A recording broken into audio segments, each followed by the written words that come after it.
ముందుగా నా దేవాది దేవుడికి కోట్లాది వందనాలు. ఎన్ని వందనాలు చెప్పినా తనివి తీరదు. Praise the Lord. ఈ వీడియో చూస్తున్న ప్రతి ఒక్కరికి, సేవకులకి, సువార్థికులకి, సంఘబిడ్డలకి, భక్తులుగా ఉన్నవారికి ప్రతి ఒక్కరికి కూడా ప్రత్యేకంగా వందనాలు. అలాగే ఇంకా దేవుణ్ణి తెలియకుండా చూస్తున్న ప్రతి ఒక్కరిని కూడా మిమ్మల్ని, మీ కుటుంబాలు దేవుడు దీవించును గాక. Praise the Lord brothers, sisters. ఈ మాటలు శ్రద్ధగా వినండి. ముఖ్యంగా ప్రజలందరూ కూడా ఈ లోకంలో చాలా మట్టుగా పాడైపోతున్నారు. కొన్ని విషయాలు 12 విషయాలు మీతో మాట్లాడాలనుకుంటున్నాను.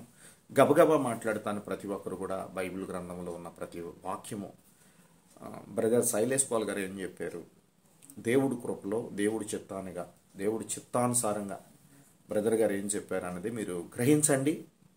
బైబిల్ గ్రంథాలు ఉంటే చదువుకోండి. తెలియకపోతే ఎవరన్నా అడిగి ఆ విషయాలు, ఆ రెఫరెన్స్ చూసుకోండి. ఎందుకంటే ఈ ప్రపంచంలో దేవుడేమో సత్యం చెప్పి ఎటువంటి పాపము చేయొద్దు అంటున్నాడు. కానీ సాతాను అబద్ధం ఆడుతూ మీకు నచ్చినట్టే బ్రతకండి, పాపంలోనే బ్రతకండి అంటున్నాడు వాడు. ఇప్పుడు ఈ లోకం అంతా భయంకరమైన పాపంతో నిండిపోయింది. దేవుడి బిడ్డలందరూ కూడా దేవుణ్ణి మర్చిపోయారు. ఏ భేదము లేదు, దేవుడిచ్చిన అనుగ్రహం పొందలేకపోతున్నారని రోమాపత్రిక 3:23 ఉంది. రోమాపత్రిక 3:10 కూడా నీతిమంతుడు ఒకడు కూడా లేడని ఉంది. అయితే దేవుడు అంటే ఒక కన్న తండ్రి కుమారుడు కానీ కుమార్తె కానీ పాడైపోతుంటే ఆ పేరెంట్స్ చాలా బాధపడతారు. ఆ పిల్లల కోసం ఎన్నో ప్రయత్నాలు చేస్తారు బాగు చేయాలని. అలాగే దేవుడు కూడా ఈ లోకంలో నా బిడ్డలేమో ఈ లోకంలో ఉన్నవాడితో స్నేహం చేశారు, వాడి దగ్గర నుంచి ఎలాగానో నా బిడ్డల్ని నా పక్క త్రిప్పుకోవాలని ఆ దేవుని విడిచి భూమి మీదకి వచ్చాడు. ఈరోజు దేవుడి బిడ్డలు ఎవరు కూడా నశించిపోవడం ఆయనకి ఇష్టం లేదు కనుక లూకాసు వార్త 19:10 ఉంది. నశించిపోయిన దానికోసం వెతికి రక్షించుట కొరకు దేవాది దేవుడు ఈ భూమి మీదకి వచ్చినట్టు మనం చూడగలుగుతున్నాం. అయితే కొన్ని విషయాలు నేను బైబిల్ గ్రంథంలో మీకు కొన్ని రెఫరెన్స్ చూపిస్తూ మాట్లాడతాను. ఈ బైబిల్ గ్రంథంలో ప్రతి ఒక్కరు కూడా చూడండి. కొన్ని విషయాలు మీతో మాట్లాడతాను. ఇది దేవునికి మహిమ. నెంబర్ వన్ రోమాపత్రికలో ఉన్నదండి. 13:13 చదువుకోండి. అల్లరితో కూడిన ఆటపాటలు, పోకిరి చేష్టలు ఉండకూడదు. అల్లరితో ఎక్కడైతే అల్లరిగా ఉన్నాయో చూడండి. మనం ఏదైనా గ్రౌండ్స్లో నాట్లలో చాలామంది గేమ్స్ విషయంలో చాలామంది కొట్టుకొని చనిపోతున్నారు. అల్లర్లతో గొడవలతో చనిపోతున్నారు. అలాంటివి పోకిరీ చేష్టలు. అంటే మళ్ళీ బయటకు వస్తే ఫ్రెండ్స్ అనేక రకాల పాపాలతో కొంతమందిని మంచివారిని కూడా పాడు చేసి పోకిరీ చేష్టలతో వారి జీవితాన్ని నాశనం చేస్తున్నారు. దేవుడు క్లియర్గా చెప్తున్నాడు, అల్లడితో కూడిన ఆటపాటలు, పోకిరీ చేష్టలు ఉండకూడదు అనే మాట మనం రోమాపత్రిక 13:13 నెంబర్ 1 చూడగలుగుతున్నాం. దేవుడికి స్తోత్రం. అలాగే ప్రసంగి 10 మొట్టమొదటి వచనంలో బుద్ధిహీనత అంట త్రాసులో తేలిపోతుందంట. ఈరోజు బుద్ధిహీనుడిగా ఎవరైతే ఉన్నారో వారి జీవితంలో సుఖపడలేరు. దేవుణ్ణి తెలుసుకొని బుద్ధిమంతులుగా మారితేనే వారి జీవితం బాగుంటుందని దేవుడు మాట్లాడుతున్నారు. నెంబర్ 3 గలతీయులు 5:7-10 చదువుకుంటే అక్కడ మీరు చదువుకోండి. మిమ్మల్ని కలవర పెట్టేవాడంట తగిన శిక్ష పొందుకుంటాడని. ఈరోజు అది క్లియర్గా గలతీయులు 5:7-10 చదువుకుంటే అక్కడ దేవుడు మాట్లాడుతున్నాడు. ఎవరైతే పాడైపోయి ఉన్నారో, ఎవరైతే పాడు చేశారో తన బిడ్డల్ని, అక్కడ ఒక మాట అంటున్నాడు. ఈరోజు ఆ రెఫరెన్స్ మీరు చదువుకోండి.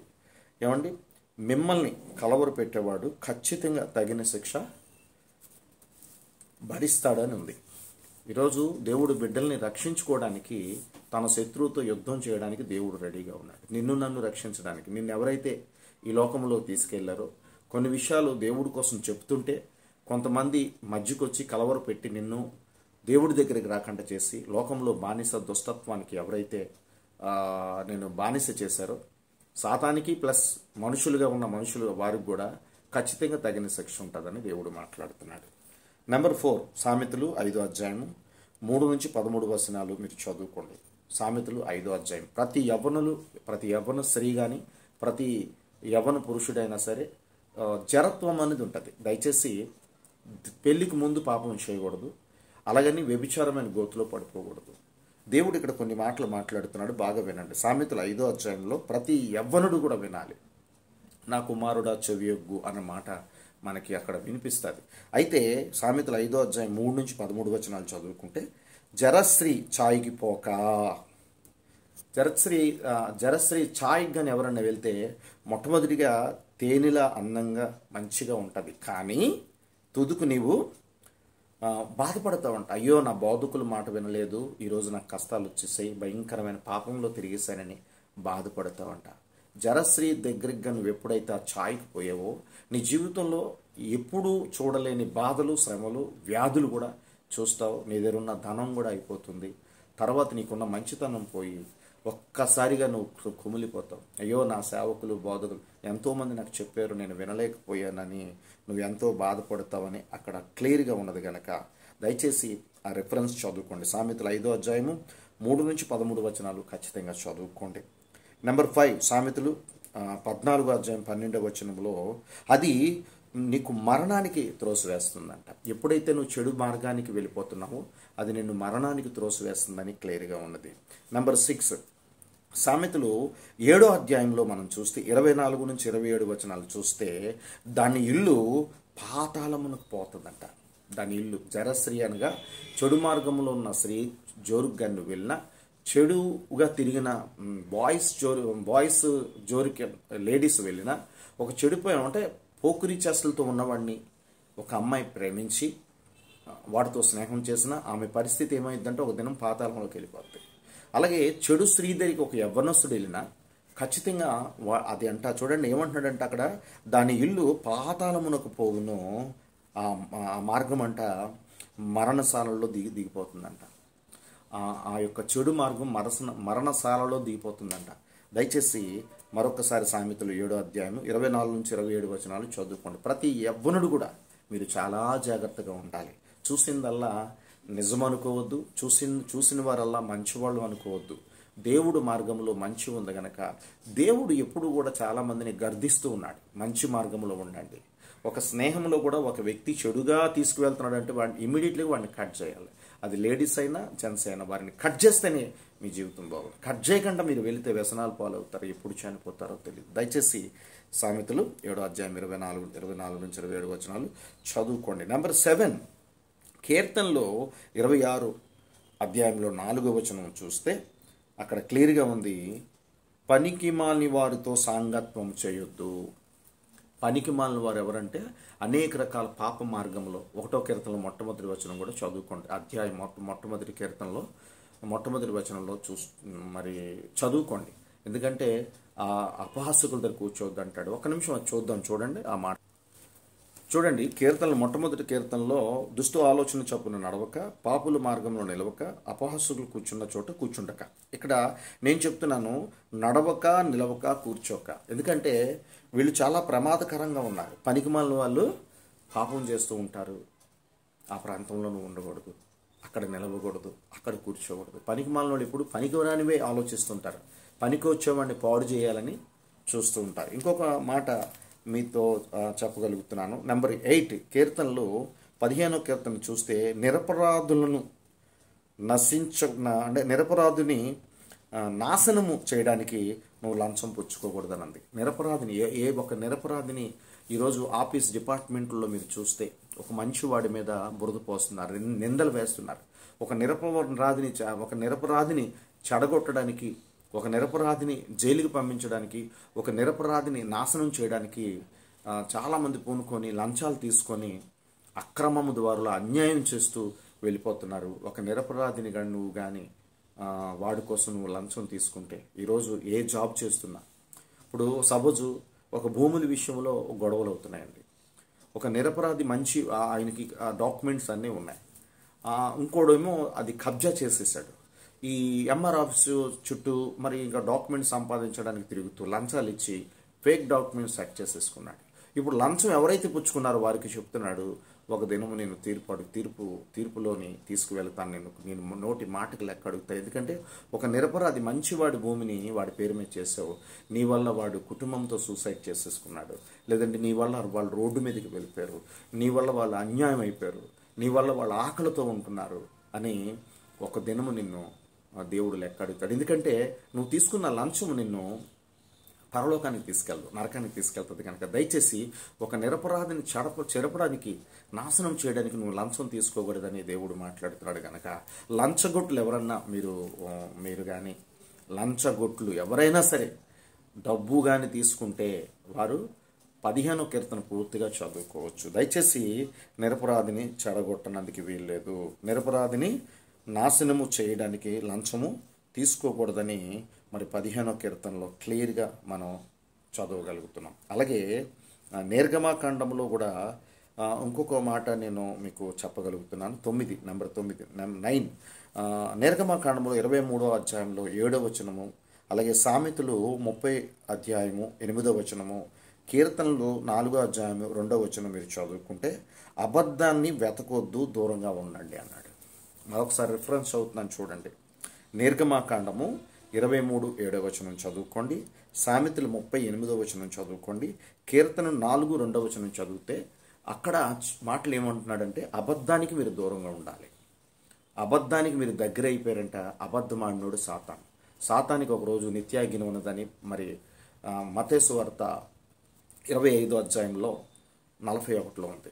వాడితో స్నేహం చేసిన ప్రతి ఒక్కరు శపించబడతారు. దయచేసి ఆ అబద్ధానికి మీరు దూరంగా రండి. సత్యం చెప్పిన దేవుడు మార్గంలో నువ్వు నడుచుకుంటే నీ జీవితం బాగుంటుంది. నెంబర్ 10 సామెతలు మరి 23:19లో యథార్థమైన త్రోవలు యందు చక్కగా నడుచుకో అంటున్నాడు. ఈరోజు ఎవరైతే వీడియో చూస్తున్నారో బ్రదర్స్ సిస్టర్స్, మీరు చక్కనైన మార్గం, యథార్థమైన మార్గం, నేనే మార్గం, నేనే సత్యం, నేనే జీవం, ఆ మార్గంలో ఎటువంటి పాపం లేదు, ఆ సత్యంలో ఎటువంటి అబద్ధం లేదు. ఒక దినం నిత్యజీవం ఇచ్చే దేవుడు నువ్వు చక్కనైన మార్గంలో నడుచుకో, యథార్థమైన మార్గంలో నడుచుకో, అన్యాయమైన మార్గంలో పోవద్దు. అన్యాయమైన మార్గంలో చీకటి ఉంటుంది, దురాత్మలు ఉంటాయి, చీకటి శక్తులు ఉంటాయి, ఏమంటే దెయ్యపు శక్తులు ఉంటాయి.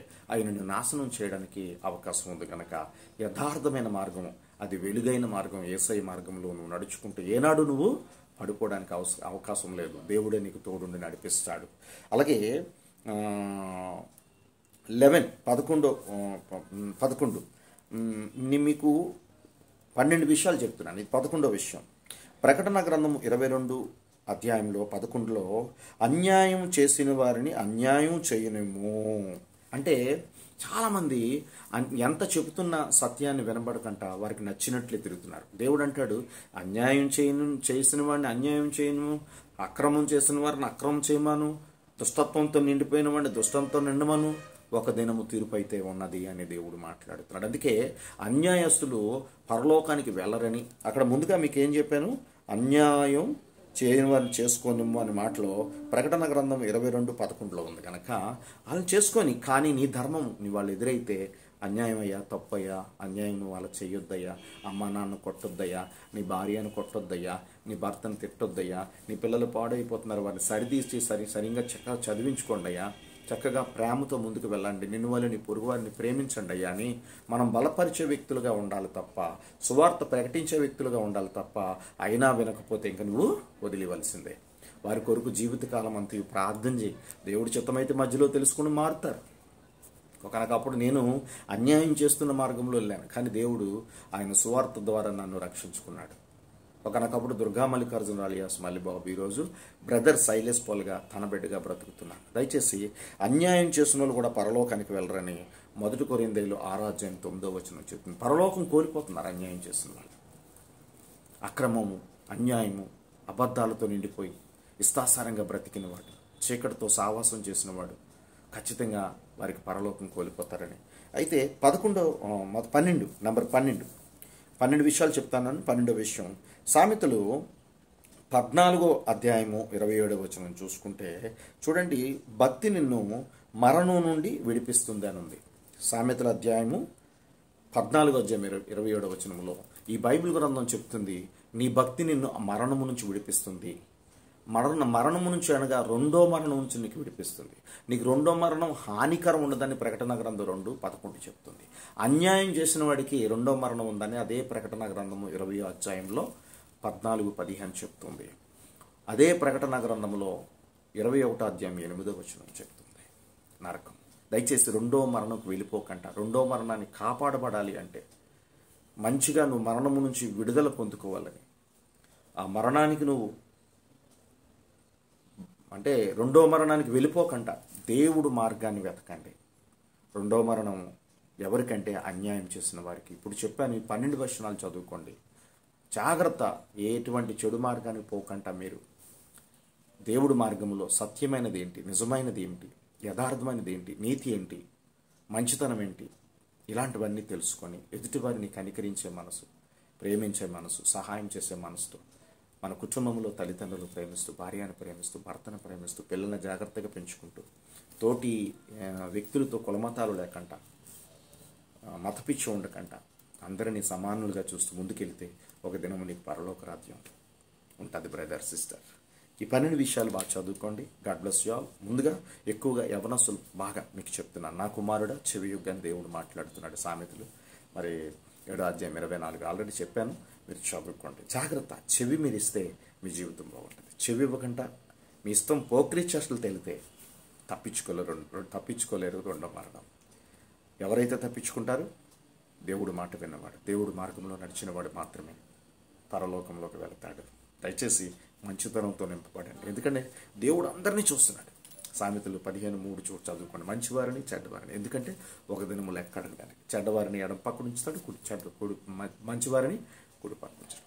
పరలోకంలో పంపించేస్తాడు కుడి పక్క ఉన్నవారిని, ఎడం పక్క ఉన్నవారిని నిత్య అగ్నికి, అపవాదితో పాటు ఆ యొక్క అగ్నిగుండంలో కాలిపోవడానికి పంపిస్తాడు. దయచేసి మనం అగ్నిగుండం తప్పించబడాలి, రెండో మరణం తప్పించబడాలి. కనుక ఏది మంచి ఏది చెడని మనం గుర్తించండి.